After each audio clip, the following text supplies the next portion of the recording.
Hello and welcome to the Coffee Connections podcast. My name is Cindy Chase, and this week's guest is Sartre Jean-Gilles from SJG Fitness.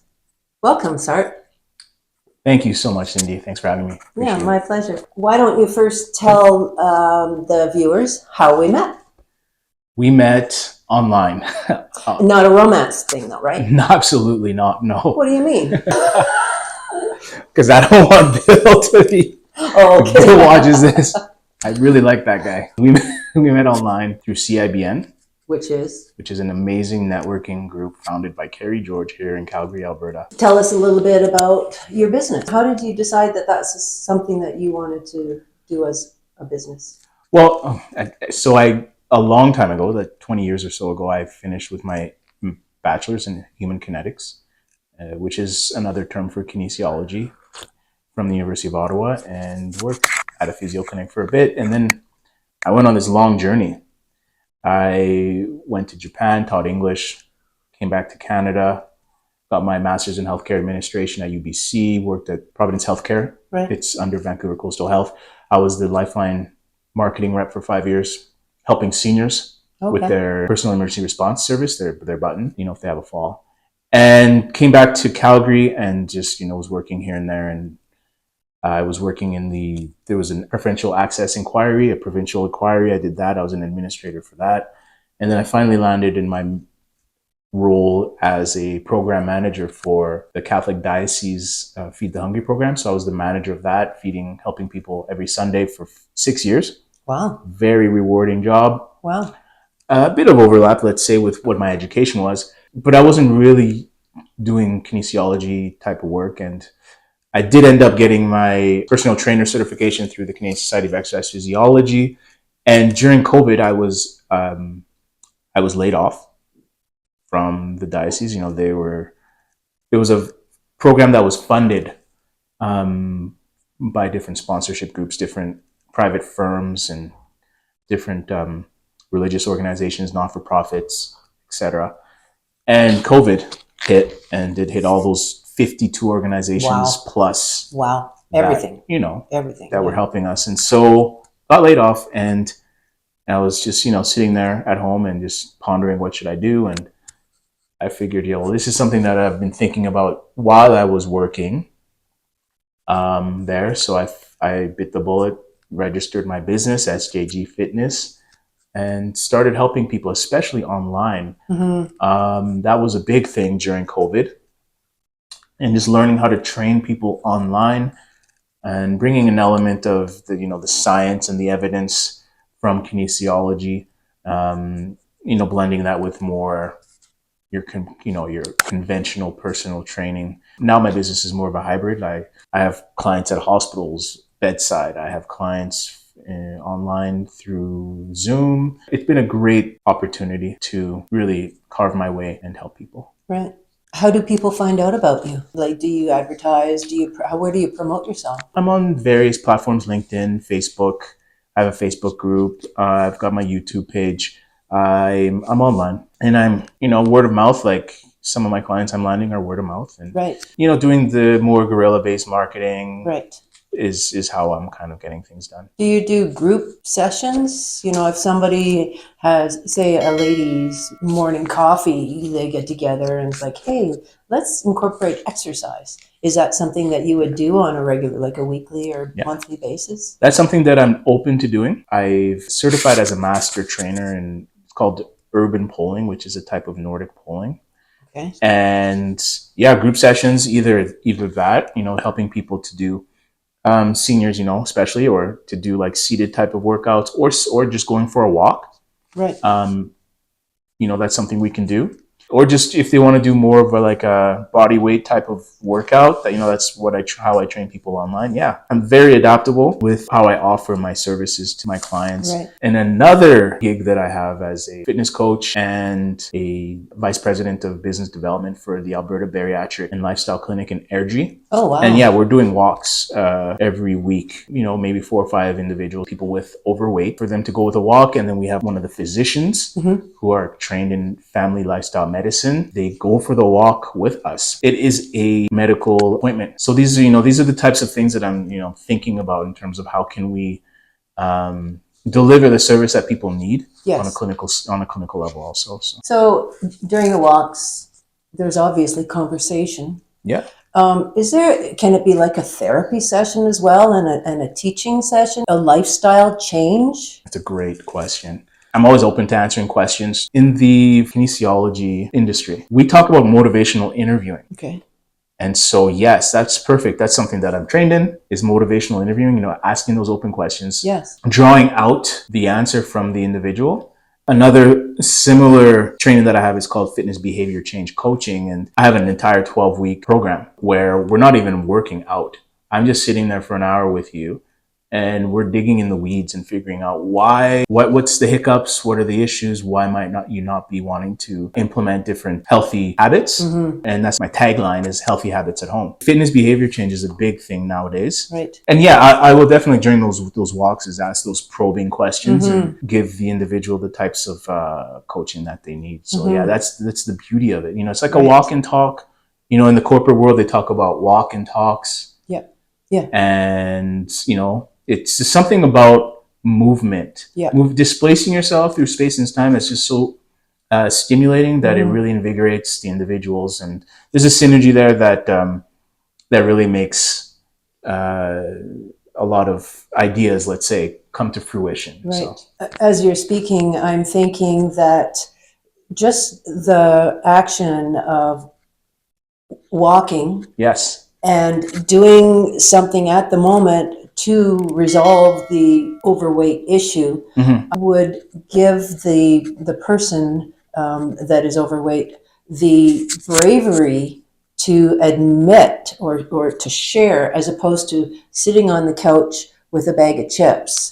They're going to deny that they, if somebody's actively attempting to better themselves, they're more invested and would be willing to open up. And then the people that are around them, they're encouraged and also will open up. It's like therapy, I would imagine. Yeah, exactly, because they're doing the things. Yes. While we're talking about doing more things. So it's immense. And we just kind of started our spring season at the clinic that I'm at, and the heartfelt thank yous that we're getting at the end of the walk, because you're at a clinic. Yeah. And you're going for a walk with your doctor. Yeah. Like a lot of people at that age group, it's just, it's typically, let's say, the over 60 age group, the boomers, the late boomers, let's say, they figure a physician visit is, somebody in a white coat telling you what to do. Here's your script, right? Go get your heart pills. Exactly. But now the doctor, because a lot of the doctors now are getting trained with family and lifestyle medicine, they're hiring fitness coaches to come to their clinic and work with them. They're hiring counselors and nutritionists and dietitians. Wow. So there's a different approach now, because we know that, the tsunami of the boomers, there's just so many of them. And let's say in the 70s, let's say we really started to see an increase in people with overweight. And it's time to curve that, because the cost is just going to be immense. Are there more types of products and services that you offer than what you mentioned? Are there? So yeah, the big thing is the training, either on Zoom or face-to-face. And now I'm doing bedside rehab, like exercise rehab. The behavior change coaching, so the fitness behavior change coaching is a huge part. That's like my flagship, is really to sit people down and get in the weeds. Yeah. And then, of course, like I mentioned, the urban polling. Tell me what that is. It's called Nordic polling. So the biathletes and cross-country skiers in Scandinavia, back in, I think, the 60s or 70s, they wanted to do something like outside of wintertime, during the summer. And so they developed urban polling. So they took their poles, they put some rubber things on it. And so at the tip sound, it's those poles that people use to go hiking with. And the urban polling version that I have, it's a beautiful company, founded by two women, occupational therapists, and based in Toronto. It's a type of walking that you can do with these poles. Exercise? It's absolutely exercise. What body parts does it exercise? Well, you're walking with the poles. Okay. And there's two different strides, a more fitness-based stride and a more functional stability stride for people who have, suffering from strokes and Parkinson's disease and multiple sclerosis and things of that nature. And then you can do seated versions, seated types of exercise, right? If, people in nursing homes, assisted living facilities, we go out to these assisted living facilities and do seated workouts for people. So they look like ski poles, but they're just an amazing tool to help people who might have overweight, who might have obesity, to get out there and walk, use different muscles, because even me, like I work out a lot, but when I first did them for the first time, I felt little muscles that I just don't always use. So then I have my online store at Alt Health, where I'm curating different types of products that I think that are useful for my clientele. What does your business offer clients that differentiates you from your competitors? The behavior change is huge. Emotional medicine is also another piece that I'm adding and that I've kind of infused into my behavior change coaching. Tell us more about that. Looking at how your body is expressing itself. So if you have pain in your lower back, that has to do with financial issues. If you have, different issues with your teeth, different issues with different parts of your body, might be indicative of certain things in your life. Yes. And emotions that are pent up. Right. So that's something I've certified in this year too. Wow. My fitness behavior change, one of my clients, we're doing follow-ups after the 12-week program. We do monthly follow-ups. I've integrated this emotional medicine piece into his follow-ups. And that's definitely what's differentiating me, is not just telling you to do the reps. Yes. But I have this whole with the emotional medicine, the motivational interviewing, holistic, personal, and the fitness behavior change. And the fitness appraisal, I can sit down with you for hours and actually surprise people at how much we can get into the weeds as to why you might be not exercising enough, or not eating right, or sleeping. At the Canadian Society of Exercise Physiology, which gives me the certification for personal training. They're the gold standard in Canada. Okay. We talk about the 24-hour movement guidelines. It's not just about exercising. It's about what you do after too. It's not just, it's about, am I getting up every 30 minutes for a couple minutes? Right. Am I sleeping well? Am I going to bed at the right time? Am I doing my chores? Because the activities of daily living is now something, along with childcare, is something that we've integrated into the 24-hour movement guidelines, because we know that it's not just about going to the gym and doing your lat pull downs. There's so much more to movement. Right. And so I am very much conscious about the emotional piece, the whole day that matters. The whole day matters. And so that's what definitely differentiates me than, my competitors. A lot of them might have like a weekender personal training certification. I'm definitely more than that. I have authorship. You can find me on PubMed. So I'm somebody who's definitely committed to this on a very, very deep level. And a long-term level as well, like long-term support, right? Yeah. When you were talking about lifestyle, 24-hour lifestyle choices, like even choosing to do the stairs rather than take the elevator, right? Yeah, it adds up every single day. If you do that every day, you get up every day. I remember I would sometimes when I was especially building my business my first year, and it'd be the weekend, and I didn't want to work out, but I would, every 30 minutes I would just grab my long bands, because everybody bought long bands during COVID. I know, eh? And I would do thrusters, and then I get back to work. Yeah. And then 30 minutes later I would do something else, and I'd do some push-ups and get back to work. Yeah. If people did this, you oh my goodness, you can transform very quickly. Yeah. It's not that much work when you break it down. It's a level, it's about commitment. Yeah. And it's about knowing that the benefits will accumulate. And you're investing in your own life and future. Absolutely. You work out in the morning, you rev up your metabolism for the whole day. Right. And it's very beneficial. And if you're doing it outside, getting that vitamin D. I heard this quote recently. People don't look at you through their eyes. They look at you through your eyes. So I work out. I watch what I eat. So when they see that I'm taking care of myself, I love fashion. When they see that I put together cool outfits, they will look at me differently. If I don't take care of myself, that means I don't love myself. So why would anybody else want to hire me to accomplish something for them if I don't even take care of myself? Yeah, lead by example. Yeah, exactly. You know, you definitely have those days as a solopreneur where it's busy and you want to just do the work. Yeah. You want to just, but I've thought to myself, wait. Kind of similar to what you're saying. Me exercising is marketing. Exactly. Yes. So go exercise. Exactly. Exactly. Yeah, that's what I've been thinking, and it really motivates me to just get out there and do what I have to do. Yeah. Take care of myself. Yeah. You are the billboard. Exactly. Yeah.